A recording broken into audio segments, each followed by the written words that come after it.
नमस्कार, आप देख रहे हैं एसपीआर 9 न्यूज और आपके साथ मैं हूं क्रांति सिंह। हमारे खास प्रोग्राम में आपका एक बार फिर स्वागत है। पश्चिम बंगाल आपराधिक जांच विभाग सीआईडी का एक बड़ा दावा आया है। उसके बाद से झारखंड की सियासत में जो कैश कांड हुआ, उस पूरे मामले को लेकर के बड़े बड़े दावे सामने आने लग गए। जैसे ही सीआईडी का ये बड़ा दावा सामने आया, उसके बाद से बीजेपी में भी हड़कंप है और विपक्ष में भी हड़कंप है, क्योंकि विपक्ष और बीजेपी दोनों ही अभी सवालों के घेरे पर खड़े हैं। और सीआईडी का जो निशाना रहा, आखिरकार वो किस पर रहा और यहाँ पर सीआईडी की क्या भूमिका रही, वहीं साथ में ये भी जानेंगे कि तीनों विधायकों की इस वक्त क्या परिस्थिति है और सोनिया गांधी आखिरकार पीएम मोदी के ऊपर इतना हावी क्यों हो रही है, बीजेपी को लेकर के लोटस मिशन का खुलासा करने में वो क्यों जुटी हुई है। इन तमाम मुद्दों को लेकर के आज बात करेंगे, इसीलिए आप हमारे इस खास रिपोर्ट को देखिए।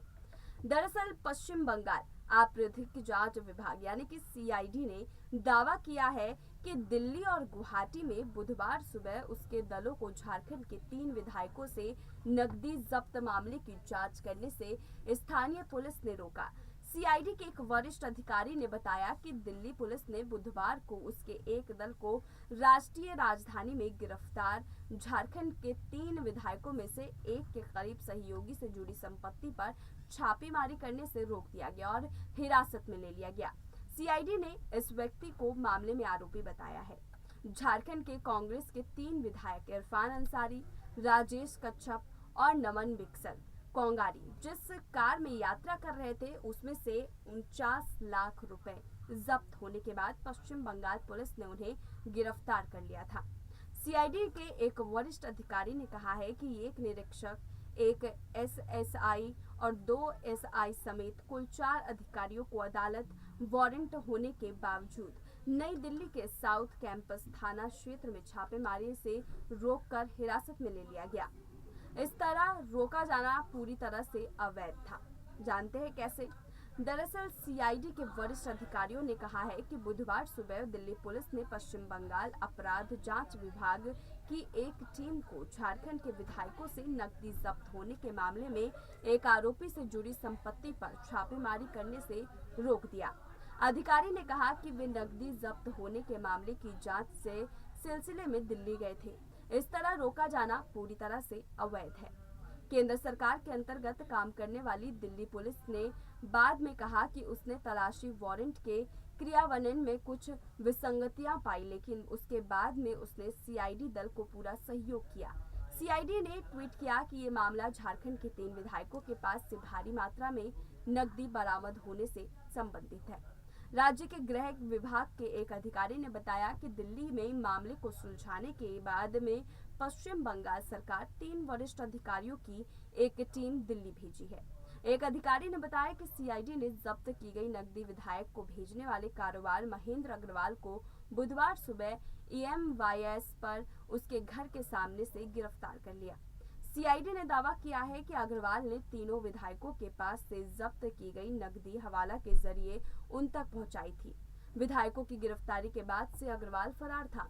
असम में पुलिसकर्मियों को हिरासत में लेने के बारे में सीआईडी अधिकारी ने कहा है कि भाजपा शासित इस पूर्वोत्तर राज्य के अधिकारियों के साथ बातचीत चल रही है। अब यहाँ पर देखना ये बेहद ही दिलचस्प है कि यहाँ पर सीआईडी की कार्रवाई जब से रुकी है, तब से कांग्रेस जो है हमलावर है कि ये कार्रवाई भी बीजेपी अपनी तरफ से रोकना चाहती है, तभी तो इस तरीके की कार्रवाई कर रही है। बहरहाल इस पूरे मामले पर आप लोग का क्या कहना है, हमें कमेंट करके जरूर बताइएगा। अभी हम आपको एक और मामले से रूबरू करा देते हैं। झारखंड में कांग्रेस विधायक को बड़ी संख्या में नकदी के साथ गिरफ्तारी के बाद पार्टी ने अपना घर दुरुस्त करने की तैयारियां भी अब शुरू कर दी है। हम आपको बता दें कि अब यहाँ पर कांग्रेस जो है लगातार कोशिश में जुटी हुई है कि एक तरफ जहाँ ये कार्रवाई चल रही है, तो दूसरी तरफ अपनी पार्टी को कुछ इस कदर मजबूत कर लिया जाए ताकि आने वाले समय में अब उन्हें किसी भी तरह का दिक्कत का सामना ना उठाना पड़े। इसके लिए उन्होंने ये कार्रवाई शुरू कर दी है और कार्रवाई में क्या कुछ किया है वो भी चलिए हम आपको बता देते हैं। दरअसल झारखंड में कांग्रेस विधायकों की बड़ी संख्या में नकदी के साथ गिरफ्तारी के बाद पार्टी ने अपना घर दुरुस्त करने की तैयारियां शुरू कर दी है। पार्टी गठबंधन सरकार ने अपने कोटे के मंत्रियों और संगठनों में बदलाव कर सकते हैं ताकि कैश कांड में शामिल नेताओं पर कार्रवाई करते हुए पार्टी के साथ मजबूती से खड़े रहे विधायकों को नवाजा जा सके। पार्टी रणनीतिकार मानते हैं कि कैश कांड में विधायकों की गिरफ्तारी के बाद पार्टी मामले की तरह तक अब जरूर जाएगी। ये सुनिश्चित करेगी कि गठबंधन सरकार अपना कार्यकाल पूरा करे। इसके लिए पार्टी सीएम हेमंत सोरेन से चर्चा कर अपने कोटे के मंत्रियों में बदलाव के साथ संगठन में भी फेरबदल करेगी। कांग्रेस को शक है कि कैश कांड में इन 3 विधायकों के अलावा कुछ और विधायक और मंत्री शामिल है। ये संख्या 7 या 8 तक पहुंच सकती है।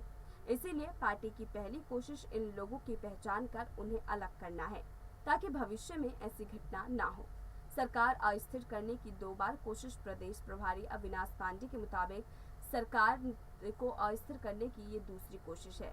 2021 में भी प्रयास किए गए थे, पर दोनों बार कोशिश विफल रही। उन्होंने कहा कि इस कैश कांड में भाजपा शासित प्रदेश के मुख्यमंत्री, केंद्रीय मंत्री और कई व्यापारी शामिल हैं। महाराष्ट्र की तर्ज पर बगावत की कोशिश थी। प्रदेश में बूथ से लेकर प्रदेश तक संगठन को मजबूत बनाने के लिए 6 स्तरीय अभियान चलाया जा रहा है। संगठन ने कई कार्यक्रम शुरू किए हैं। इनमें जो नेता और कार्यकर्ता अच्छा काम कर रहे हैं, उनके काम को सराहा जाएगा, ताकि संगठन राजनीतिक परिस्थितियों और चुनौतियों का मुकाबला कर सके। तो यहाँ पर हमने आपके सामने दोनों तमाम मुद्दे रख दिए हैं। उन तमाम मुद्दों को देख करके अब आपको क्या लगता है, क्या यहाँ पर कांग्रेस जो ये बड़े बड़े कदमें उठा रही है, बड़े बड़े आरोप लगा रही है, बीजेपी को घेर रही है, यहाँ पर 3 अपने ही दल के विधायकों के गिरफ्तार होने के बाद, क्या वो बिल्कुल सही है, या फिर इसमें सवाल ये उठता है कि ये सारी की सारी सिर्फ रंजिशें हैं कांग्रेस की तरफ से, ताकि बीजेपी को नीचे दिखाया जा सके? क्योंकि यहाँ पर साफ तौर पर देखा गया है कि कांग्रेस लगातार इस पूरे मुद्दे को लेकर के हमलावर तो है, लेकिन वो ये बात जरूर मान रही है कि उन्हीं की पार्टी की गलती थी, लेकिन वो गलती भी बीजेपी की वो बना रही है। आखिरकार ये कैसे? क्योंकि अगर इसी जगह पर हम बीजेपी के तर्ज को रख दें, तो अगर बीजेपी का कोई नेता पकड़ा जाता पैसों के साथ में, तो बीजेपी भी साफ तौर पर यही कह देती कि हमारा जो ये पूरा मुद्दा रहा है, इसमें कांग्रेस का हाथ है। तो क्या कांग्रेस इस पूरे मामले में हामी भरती हुई नजर आती? अगर हाँ, तो आप हमें कमेंट करके ज़रूर बताएं कि आखिरकार क्यों हाँ भरती। क्योंकि यहाँ पर देखा यही गया है कि जब कांग्रेस लगातार अपनी कोशिशों में जुटी हुई दिखाई दी, तो उन कोशिशों के बीच में यहाँ पर साफ तौर पर उनके कहने और करने के तर्ज जो थे वो बेहद ही अलग थे। मुद्दा आपके सामने है। इस पूरे मुद्दे पे कांग्रेस की कार्रवाई भी आप देख रहे हैं, बीजेपी की भी कार्रवाई देख रहे हैं। इन तमाम कार्रवाई को देखते हुए अब आप लोग के अपने तर्क जो है हमें कमेंट सेक्शन में ज़रूर बताइएगा। फिलहाल हमारे आज के इस खास प्रोग्राम में बस इतना ही। देश दुनिया की तमाम बड़ी खबरों के लिए देखते रहिए SPN 9 न्यूज़।